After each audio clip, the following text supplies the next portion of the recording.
தேர்தலுக்கு முன்ன ரிலீஸ் ஆக வாய்ப்பே இல்லை அப்படின்ற நிலைக்கு தள்ளப்பட்டிருக்கு ஜனநாயகன் படம். உடனடியாக தணிக்கை சான்றிதழ் வழங்கணும்னு தணிக்கை வாரியத்துக்கு தனி நீதிபதி பிறப்பித்த உத்தரவை சென்னை உயர்நீதிமன்ற தலைமை நீதிபதி தலைமையிலான அமர்வு ரத்து செஞ்சிருக்கு. அதன்படி பார்த்தா ஜனநாயகன் படம் கண்டிப்பா தேர்தலுக்கு முன்னாடி ரிலீஸ் ஆக வாய்ப்பே இல்லை. ஏன்னா தேர்தலுக்கு இன்னும் சில நாட்களே இருக்கிற நிலையில தேர்தல் ஆணைய விதிமுறைகளின்படி படத்தை ரிலீஸ் பண்ண முடியாது.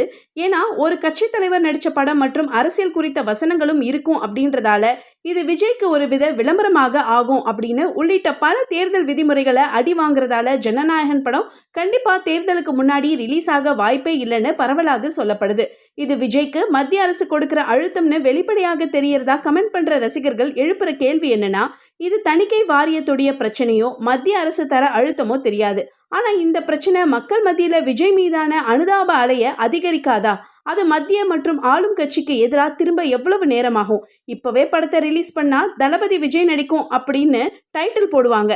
ஆஃப்டர் எலெக்ஷன்னா முதலமைச்சர் விஜய்னு டைட்டில் கார்டு போட வேண்டி இருக்கும்னு மிரட்டல் தோணியில ரசிகர்கள் தங்களுடைய கருத்துக்களை பதிவிட்டு வர்றது குறிப்பிடத்தக்கது.